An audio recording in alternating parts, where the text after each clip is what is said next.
Hello everybody. Welcome to Vintage Inspirations.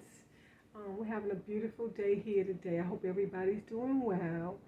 I just came in and before I lay down, I just decided to do this because I've been wanting to clean it so I can use it. And I don't like having things sitting in my house that I bought from the thrift store that I didn't wash. Because you never know like what they used it for. So I'm going to go ahead and do it. It's gorgeous. It's a mid-century platter. And I guess it was made for nuts.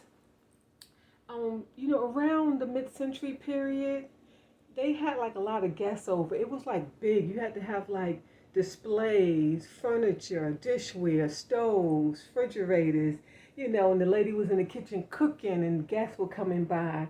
And so that's why they have so many platters. They were serving nuts and fruit. I don't think they serve meat on here, but meat was a specialty too, like salamis and hams. Yeah, but I don't know if they serve that on here, unless you could put like something down because it will mess up the wood. And also these were for women's jewelry, if I'm not mistaken, accessories, like hair accessories or jewelry, but it's so gorgeous I couldn't leave it behind. One reason why I bought it because it's flat. See how flat that is? It's flat, so I could easily like slide it in somewhere, like even on the side of the refrigerator, maybe on top of the kitchen cabinets. I don't want to put it under nothing like the buffet or the china cabinet because that's still empty, so I don't want to put that there. But it could fit inside of the drawer on the buffet. Remember I had that small depression glass? This can go right on top. I'll just kind of rearrange it. But I believe that this could fit in that drawer. Yes, please don't pay attention to my hair. I want to dye it and I haven't gotten to dye. So it's just, and it's so, it's just too hot to do your hair. Just tuck it up, and then just don't comb it for a couple days because it's nothing else to do with it. It's like nothing else, yeah. So what I'm going to do today, this was 809. It's upside down. 8. Oh my gosh, can you see 809 from the Goodwill? And look at the bottom. You can tell it was used. Yes, you see that? And that's a tip, because if you find one that doesn't have that on the bottom, 9 out of 10 is not vintage. It's a reproduction, yes. And you can tell the reproduction ones, they're so cheaply made. The wood is, I don't even know what kind of wood that is. I believe this is either walnut or mahogany or birch. I'm not 100% sure. Not 100% sure. I could probably Google it and find out. But I believe it's a walnut. I really do, yeah. So I'm going to soap it up really good and then let it dry. And then I'm going to polish it. Even though you can tell that maybe this was at an estate sale and they did shine it up. But you still want to clean it. Because I want to be touching it with my jewelry or maybe even serve nuts, to my guests. You could even put a little insert, like a little butter dish here, and you could put olives on it, or, do whatever you want. I like how it has these little heart designs on the end. That is so darling. Oh, it's so, so cute. I just love it. Oh my gosh, it's so cute. I had one similar before, was nearly this big and nearly this nice. Time I got to check out, I saw a little crack, which wouldn't have cracked any further because I take care of my stuff, so it wouldn't have cracked any further. But then I decided to leave it. So this was a gift. Like, God is so great. It was a gift, yeah. And at this trip to the thrift store, I hadn't been in a while. And then I went and I got this treasure. I can't talk about, I'm obsessed with it. I really am. I'm obsessed with it. I love things from the mid-century era. Just amazing, amazing. I don't know what this stuff is they selling now in the store. Please don't buy it. Please don't buy it. You will regret it. Like, I know several people that have bought a dining table like last year or 2 years ago or even this year. It's already broke. And like the chairs come loose. You got to keep tightening them.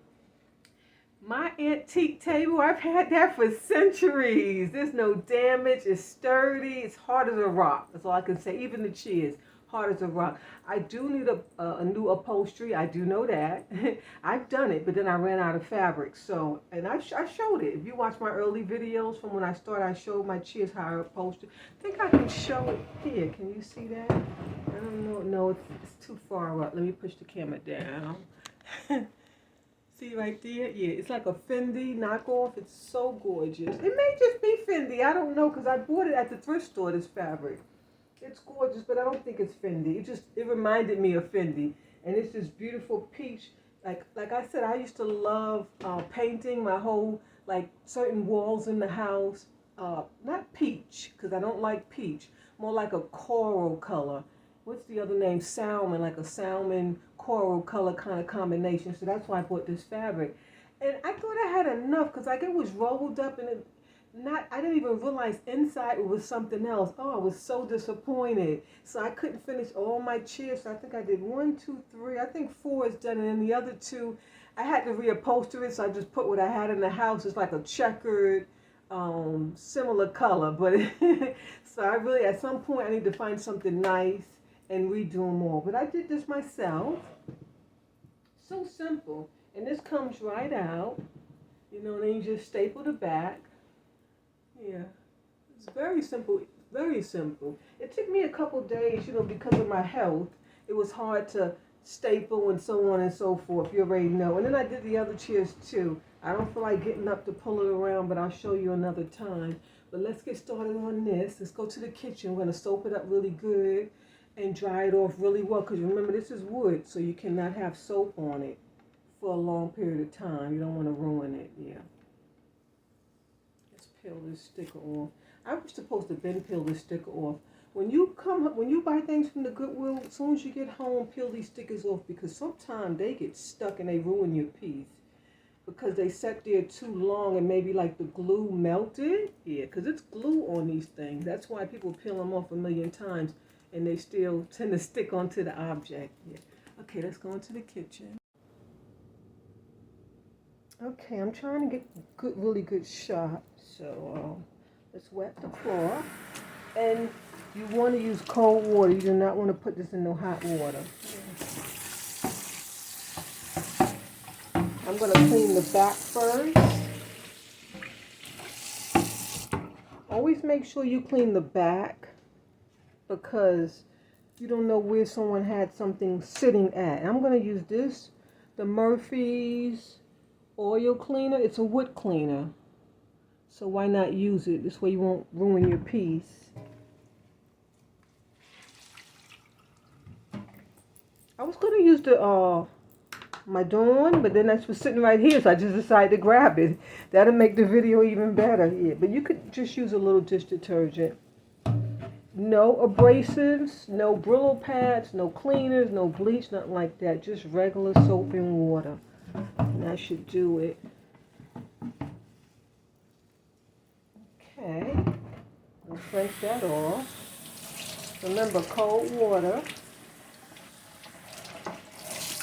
Okay, and then let's do the top. I don't know how well you can see it. I need to take time one day. I think maybe if I put the camera on that side, but like I'm doing something wrong because I know this thing goes up and over where you could be like right on top, but I just can't figure it out. But I know it does it. Because they all do. I think I just figured it out. I have to push that thing all the way down because I'm looking at it. And give it a good wash. Because like I said, you might want to use it for food.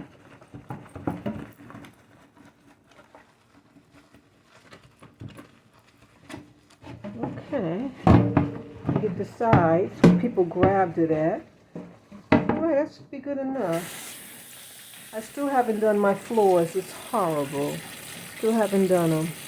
I need a mop. And I just ordered a weeder.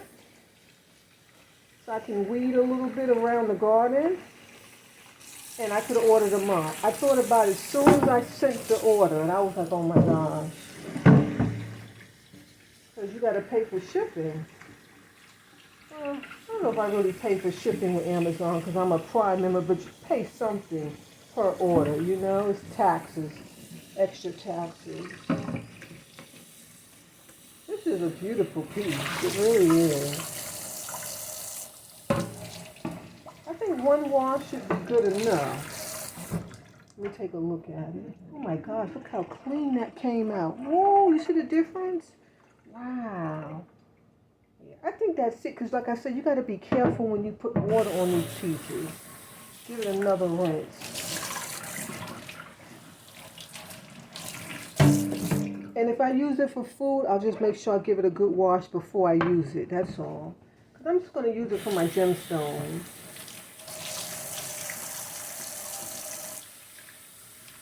These are so good, these fiber cloths. What are they called again? I forget, but they're really good. They last.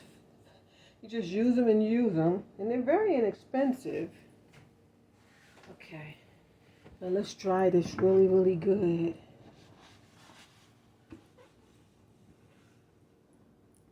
Let me push the camera back some. That good? Yeah. Right there. Sorry about that, guys. I'm going to put this one underneath it. And let's grab another one. Do I have another? I don't have nothing soft. I have this. Because you got to make sure all the water's off. If you leave this wet, it could warp it and destroy it. So, anytime you get any type of wood object, wash it with soap and water first. And if it's really like muddy or has a weird smell, put some bleach. You could even add the bleach with this. It takes that smell away immediately. You know how like if you if you buy a used chest of drawers, an antique one, and it has that smell, all you do is use the bleach and the Murphy's oil. It takes that smell right away. But like I said, do it really, really quick and then dry it off. Because you don't want to leave it wet. It will discolor the piece, and it could also buckle it. And when I say buckle, I mean like rise and come apart. Okay, I think that's dry enough.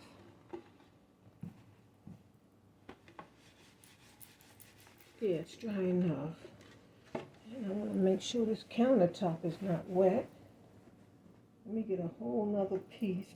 I'm trying to be careful because I don't want the water to come back. I want the water to be done. Okay, you see it? Okay. Now let's try to. I'm gonna stop this so I can get a better angle. Okay, I think that's good. Sorry. And I'm gonna use this to shine it. If this was a darker wood, I would use the darker oil. Again, I just want to check for wetness. I want to make sure it's all dry. I don't see any more moisture.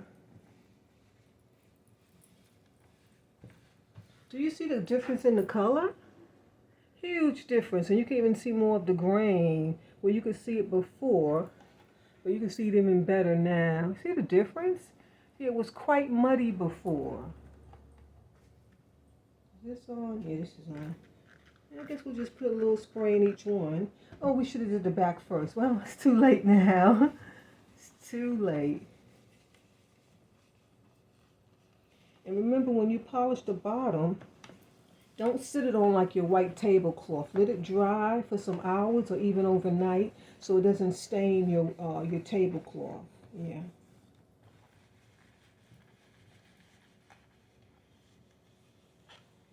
This is so beautiful. I'm so glad I'm so glad I purchased it. I almost decided to leave it because I really wanted to buy those dolphins because I'd never seen another one ever since I bought mine, and I had them from years ago. I'm going to give it another little spray. I don't even know if I should have used this because wasn't this wet, but I'm using the dry part, so. And it wasn't a whole lot of water anyway. Because the water repelled right off.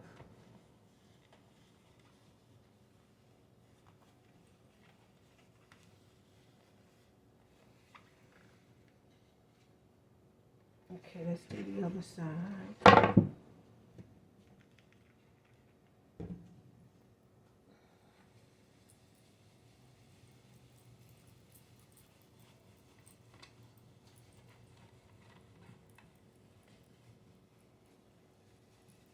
This is such a beautiful piece. Find another dry spot. And I'm just trying to wipe it off at this point because you don't want it to get on your tablecloth yet. So we're going to leave it face down, let this dry for some hours. Yes, let it dry for some hours because I'm going to put it on my white tablecloth and I don't want it to soil it. Isn't that beautiful? You see the difference? It's a huge difference. It was even a tag here at one point. Oh, there's a mark. I just noticed it. I couldn't see it before. It was so dirty. What does it say? Handmade in Haiti? Oh, I can't make it out. Handmade in, I can't see the last word. Oh no. Handmade in, okay, I'll have to get my loupe or my magnifying glass, which is right here. Okay, let's take a look. Handmade in, I don't even know. I can't tell. I have to get my loupe.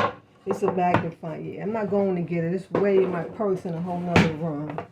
So there you have it. Beautiful, beautiful, beautiful. I'm so happy. And I'm wiping out some of the polish. If this was going to just sit like this for decoration, then I wouldn't worry about the polish. But because I'm going to be using gemstones, I don't want to polish on my gemstones. So that's why I'm doing that. Okay, that was an easy video. Okay, look at the huge difference. That's why I wanted to sit in the same spot, because I want you to see the huge difference. It looks like a totally different platter. You see all the wood grain, you can actually see it. Before you could see it a little bit, but not the same. You could actually see your reflection. Isn't it gorgeous? Yes. And I got to get my loupe and see what it's made in. If I had to guess, made in Haiti, maybe? Haiti, I don't know. I'm not sure. Maybe Africa? I'm not sure. I have no clue. Maybe just in the United States. Okay, so hope you enjoyed this tutorial, and I'll see you next time. Bye-bye.